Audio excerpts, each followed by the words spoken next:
Okey, bismillahirrahmanirrahim. Okey, ini adalah video saya yang ketiga untuk bab 1, organisasi tisu tumbuhan dan juga pertumbuhan dalam tajuk tingkatan 5. Now, untuk video saya yang ketiga ni, kita nak membincangkan sebenarnya mengenai pertumbuhan sekunder. Bagaimanakah pertumbuhan sekunder ni terjadi? Okey. Alright. So, kita teruskan. Pertumbuhan sekunder ni sebenarnya, apabila kita bercerita mengenai pertumbuhan sekunder, ia melibatkan tisu meristem. Sebenarnya tisu meristem lateral. So, tisu meristem lateral ni ada dua jenis. Satu adalah cambium vascular, kedua adalah cambium gabus.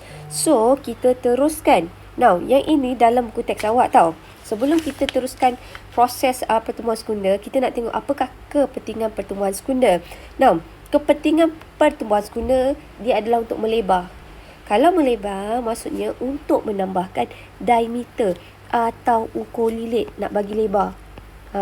So, ini adalah sekunder. Sekunder nak bagi lebar ataupun kita kata menambah diameter. Okey. Now, ini kita tengok dulu dalam tajuk yang ini, awak kena fahamkan kedudukan sel. Awak tengok dekat sini, yang paling luar ini sebenarnya adalah epidermis. Okey. So, yang ini adalah cambium gabus. Yang warna hijau ni, ini adalah cambium vascular. So, cambium vascular ni letaknya yang paling dalam, bahagian dalam. Okey, kalau cambium gabus ni adalah yang di bawah atau luar sikit, yang di bawah permukaan epidermis. Dia di lapisan epidermis. So, senang kata, kalaulah dalam gambar ni, first thing awak kena tengok adalah kedudukan cambium vascular dan juga cambium gabus. Okey. Now, apakah itu cambium gabus? Cambium gabus ni sebenarnya adalah tisu yang terletak antara xylem dan juga phloem. Okey, so kalau daripada gambar yang ini adalah xylem. Okey, alright. Yang ini adalah phloem. So, dia letak antara xylem dan juga phloem. So, kita teruskan. Now, dalam tajuk yang ini, saya cuba buat slow-slow. Okey, now, lagi sekali, dalam tajuk yang ini kita bercerita mengenai pertumbuhan sekunder. Pertumbuhan sekunder ni ia melibatkan tisu meristem lateral. Tisu meristem lateral kita boleh pecahkan kepada dua jenis. Satu adalah tisu vaskular, kedua adalah tisu cambium ataupun cambium gabus. Saya ulang, meristem lateral terdiri daripada cambium. So, ada dua jenis cambium. Satu adalah cambium vascular, satu lagi adalah cambium gabus. So, kalau nak cerita pertumbuhan sekunder, kita ikut step by step. So, mula-mula kita kena cerita dulu apakah yang berlaku kepada cambium vascular. Now, dalam apa-apa tajuk, bila kita kata pertumbuhan ia melibatkan pembahagian sel atau mitosis. Sebab dia nak menambahkan diameter. So, keyword proses dalam pertumbuhan adalah membahagi atau mitosis. Okey, sebab dia nak menambahkan dia punya diameter. So, first of all, apakah yang berlaku? Cambium vascular ni akan mengalami mitosis. Ia akan membentuk gelang cambium. So, first mula-mula, cambium ni vaskular mengalami mitosis, kemudian ia akan membentuk gelang cambium. Kemudian gelang cambium ni dia akan mitosis. Dia ada dua direction. Satu, dia akan mitosis, dia akan mitosis ke arah dalam. Satu lagi, ia akan mengalami mitosis ke arah luar. Kalau mitosis ke arah dalam, sel tu membahagi ke arah dalam, ia akan menghasilkan xylem yang baharu. Kalaulah gelang cambium tu membahagi atau mitosis ke arah luar, ia akan menjadi phloem baharu. So, xylem baharu ni nanti akan membentuk xylem sekunder. Daripada xylem baharu ni nanti dia akan jadi xylem sekunder. Manakala tadi gelang cambium ni yang membahagi ke arah luar ni dia bentuk phloem baharu kan. So, phloem baharu ni akan jadi phloem sekunder.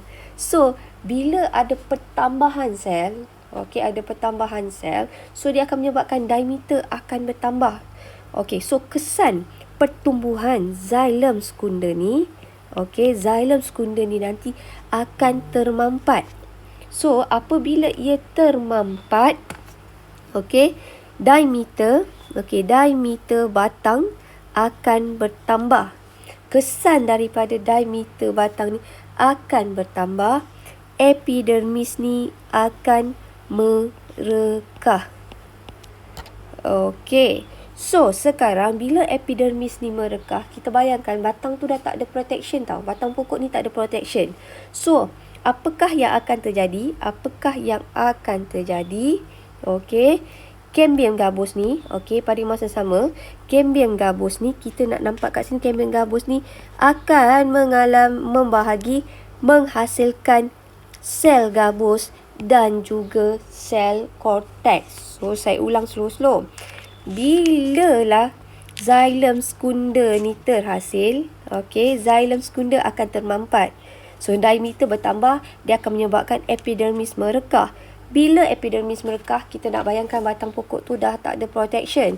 So di sini cambium gabus tu akan mengalami mitosis untuk menghasilkan dua jenis sel. Satu adalah sel gabus, kedua adalah sel korteks. So bila sel gabus ni terbentuk, maksudnya sel gabus ni memberi perlindungan kepada pokok, batang pokok. Now sekarang kita nak tengok bila diameter bertambah, apakah nasib yang asal xylem primer dengan phloem primer. So xylem primer ni akan tertolak ke empulo. Empulo ni yang mana? Yang bahagian dalam. So bahagian dalam tu, itu kita panggil dia ni empulo tau. Empulo yang bahagian dalam kita panggil dia adalah sebagai empulo. Ini dalam. So kita nak bayangkan, tengok sini kan, daripada gambar ni. So empulo ni kita nak bayangkan xylem primer ni akan tertolak ke empulo.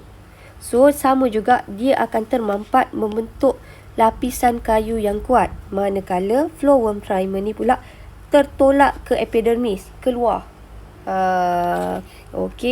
Now, so ini adalah gambar daripada buku teks awak. So keyword dia, kalaulah awak nampak daripada sini, ini asalnya cambium vascular. Dia akan membentuk cambium gabus. Kemudian membentuk gelang cambium. Apabila dia menjadi gelang, ia akan membentuk tisu baharu, which is satu adalah xylem sekunder, kedua adalah phloem sekunder. Now, kalaulah awak tengok daripada gambar rajah yang ini, awak akan nampak yang phloem primer ni ini akan tertolak ke epidermis, manakala xylem primer ni akan tertolak ke empulo. Ini akan tertolak ke empulo, phloem ni akan tertolak ke epidermis.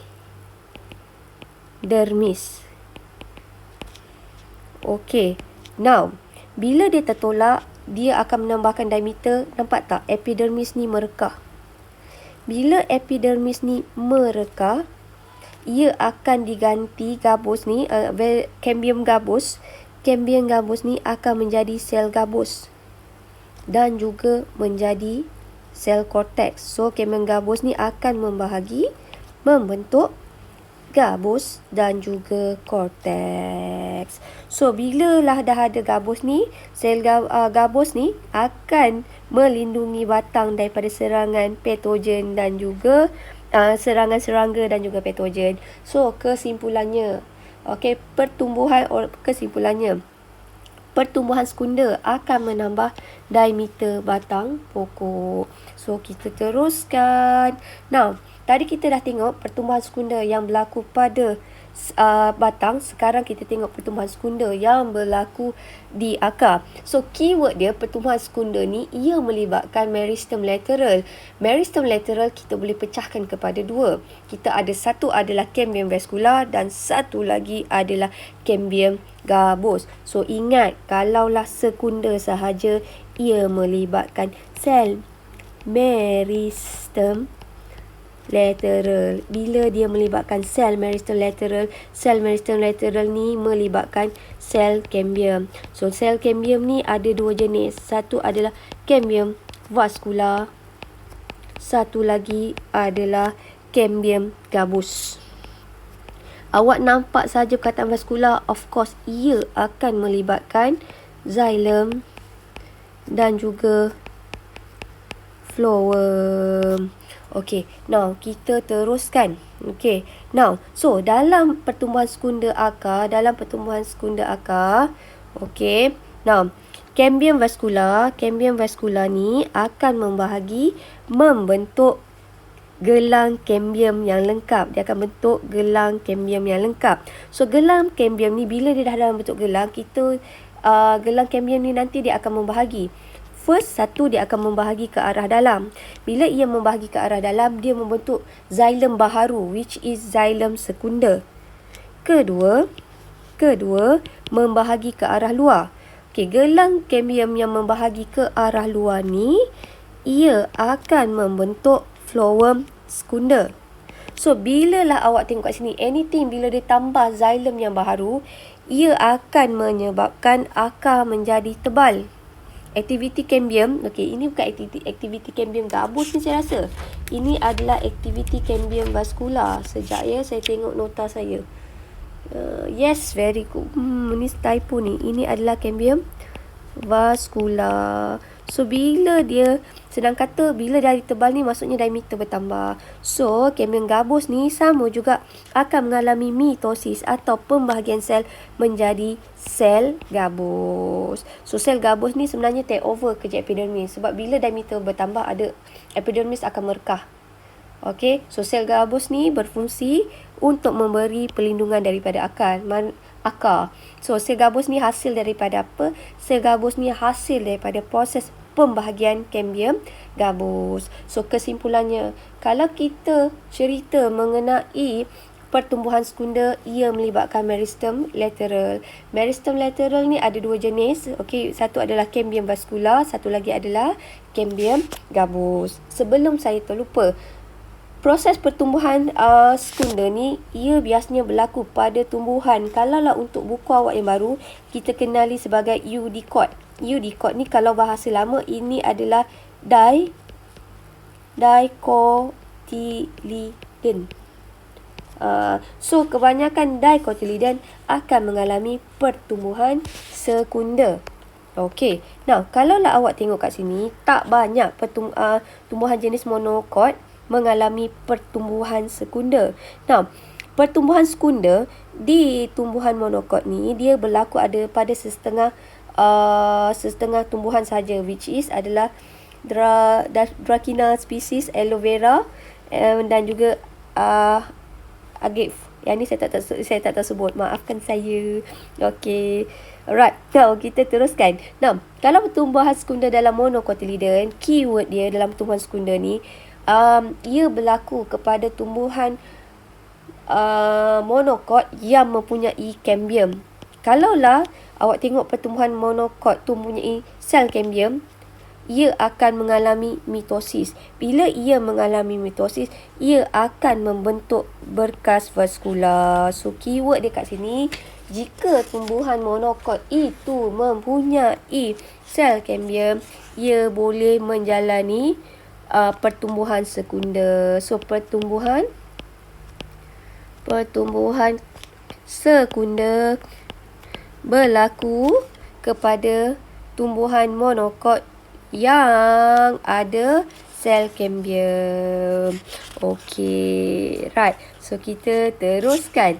Now, ini adalah dalam buku teks awak. Kalau awak perasan, untuk tumbuhan yang hidup dalam beriklim sederhana ataupun berada yang 4 musim tu, tumbuhan ni dia ada dia punya gelang. Okay, dia ada xylem yang cerah, ada xylem yang gelap. Kenapa ada xylem yang cerah? Kenapa ada xylem yang gelap? Okay, now kita nak cakap xylem yang gelap ni.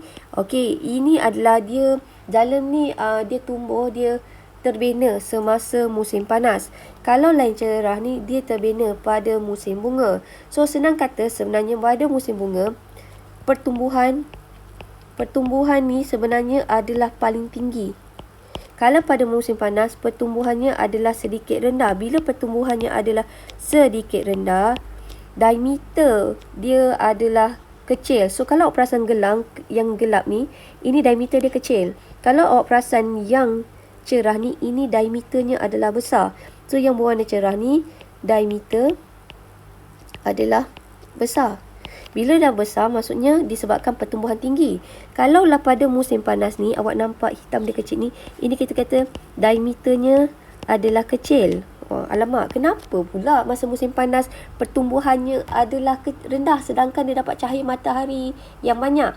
Ini disebabkan pada musim panas, pada musim panas, sumber air adalah sedikit. So, ingat dalam fotosintesis, fotosintesis bukan sahaja memerlukan cahaya matahari, ia memerlukan sumber air. So, senang kata pada musim panas, sumber H2O ni sedikit rendah. Bila rendah, pertumbuhannya sebenarnya adalah kurang. Bila pertumbuhan kurang, diameter pokok tu jadi kecil. So, kesimpulan, musim bunga pertumbuhannya lebih pesat disebabkan berlakunya fotosintesis ni. Pada musim bunga ni, fotosintesisnya, kadar fotosintesisnya lebih tinggi. Bila kadar fotosintesisnya lebih tinggi, kita nak kata pertumbuhan tinggi. Kenapa nak cakap kat sini? Sumber air diperoleh oleh pokok tu sebenarnya lebih banyak berbanding pada musim panas. Ni nampak tak? So, cahaya dan air. Okey. Now, so kita teruskan. So, apakah kepentingan pertumbuhan primer dan juga sekunder? Sebelum tu kita tengok perbandingan. So, anything berkaitan dengan pertumbuhan, ia melibatkan peningkatan saiz. Dan ia berlaku pada tumbuhan berkayu, which is ini adalah tumbuhan eudicot. Eudicot ni nama lain adalah dicotyledon. Dan again, pembahagian sel adalah, bila kita kata pembahagian sel, ia melibatkan mitosis. Kenapa mitosis? Sebab ada sel yang bertambah. Okey. Now, apakah perbezaan? Kalaulah untuk pertumbuhan primer, ia melibatkan apex, meristem apex. Kalaulah sekunder, ia melibatkan meristem lateral, which is meristem lateral ni terdiri daripada dua sel, iaitu cambium vascular dan juga cambium gabus. Kalaulah bahagian pertumbuhan kat sini, kalaulah primer, ia berlaku pada bahagian batang, akar ataupun sebenarnya pucuk yang muda. Dia berlaku dekat sel yang muda kan, di antara hujung dan hujung. Kalaulah pertumbuhan sekunder, ia bermula berlaku apabila primer terhenti. Senang kata, syarat untuk berlakunya pertumbuhan sekunder, pertumbuhan primer mesti berlaku dulu. Bila berlakunya pertumbuhan primer, barulah pertumbuhan sekunder boleh terjadi. Okay, now, kalaulah arah pertumbuhan, kalau untuk primer, ia memanjang. Ini kita dah cakap. Kalau ini dia jejari. Jejari tu maksudnya berpusing lah. Penambahan diameter. So, yang ini nak bagi dia tinggi. Yang ini nak bagi dia lebar. Okay. Kalaulah tisu yang terbentuk di sini, ia akan membentuk epidermis, cortex, tisu vascular primer, which is xylem primer dengan flowerworm primer. Kalaulah di pertumbuhan sekunder, ia menghasilkan kulit kayu, periderma. Okey, ini adalah cambium gabus dan juga tisu gabus, lenticel dan tisu vaskular, yang mana satu tisu vaskular jenis sekunder. Okey, kehadiran kayu. Kalau primer ni of course lah tidak berkayu. Kalaulah sekunder, dia berkayu. Disebabkan dia tidak berkayu, kulitnya adalah nipis. Yang ini disebabkan dia berkayu, kulitnya adalah tebal. Yang ini tidak mempunyai gelang tahunan. Ini mempunyai gelang tahunan. Okey, so akhir sekali, penutup. Apakah kepentingan pertumbuhan primer dan juga sekunder? So, primer, kepentingan paling utama adalah untuk ketinggian. Untuk kenapa tinggian? Untuk menyerap cahaya matahari. Dan juga kalaulah tadi kan bila pertumbuhan primer menghasilkan xylem dengan phloem primer, xylem primer berfungsi untuk mengangkut air, phloem primer berfungsi untuk mengangkut hasil fotosintesis. Okey. Now, apakah kepentingan pertumbuhan sekunder? Anytime pertumbuhan sekunder, ia akan melibatkan memberi ekstra sokongan, sebab nanti xylem tu akan menjadi berkayu. Bila berkayu, pokok tu akan jadi lebih kuat. Okey, so ia menambah sokongan dan pengangkutan pada tumbuhan. Okey, apabila tumbuhan meninggi, so logiklah nak jadi pokok tu stabil.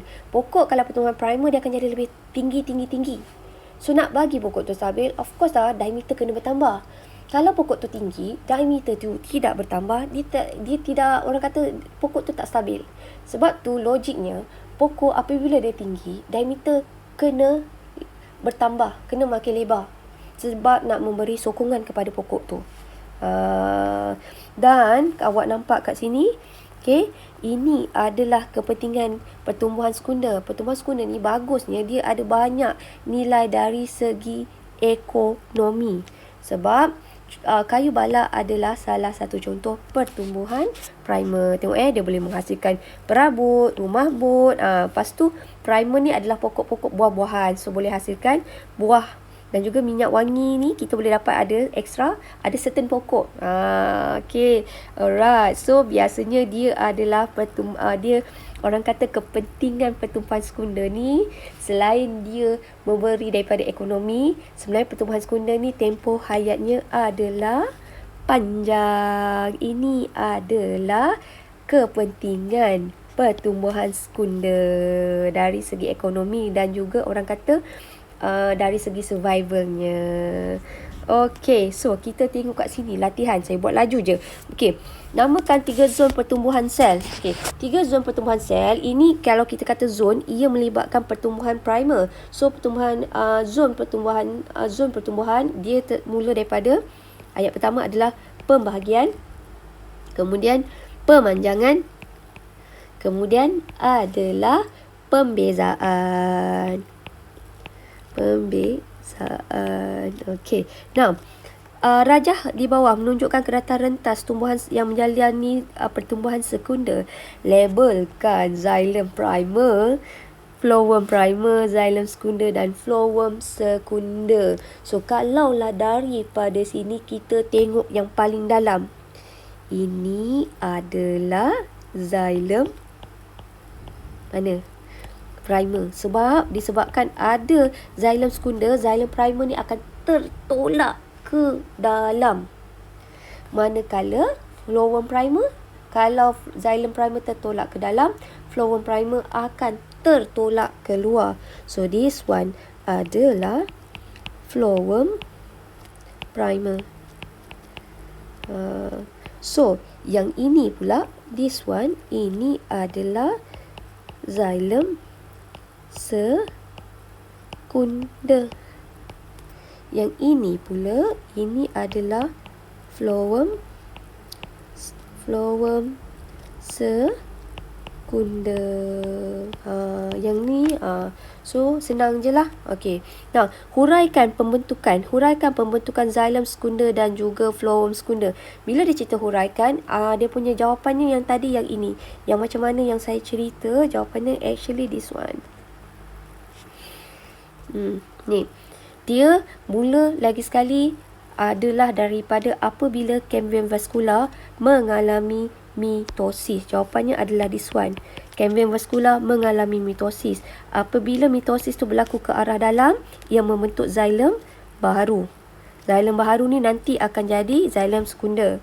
Kalau gelang cambium tu mitosis ke arah luar, akan hasilkan phloem baharu. Phloem baharu ni akan menjadi phloem sekunder.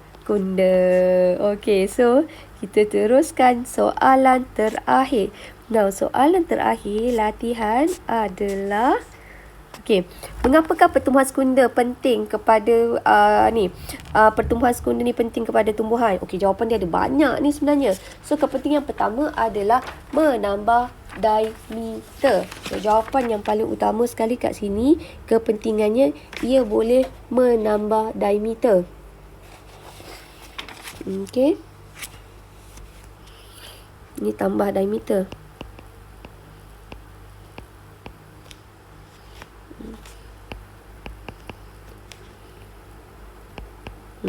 Okay. Now, kalau kat sini pertumbuhan sekunder menyokong pertumbuhan primer.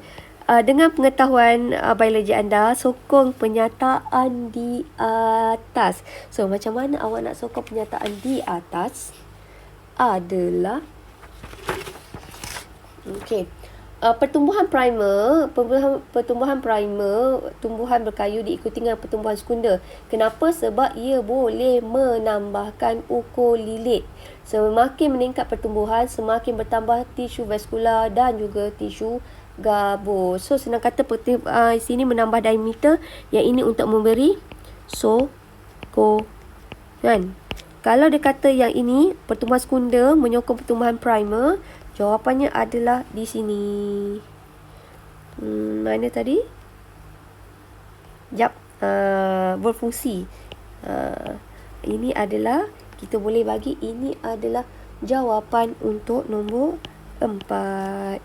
Okey, so itu sahaja untuk kali ni. Maaf atas segala salah dan silap. Thank you so much.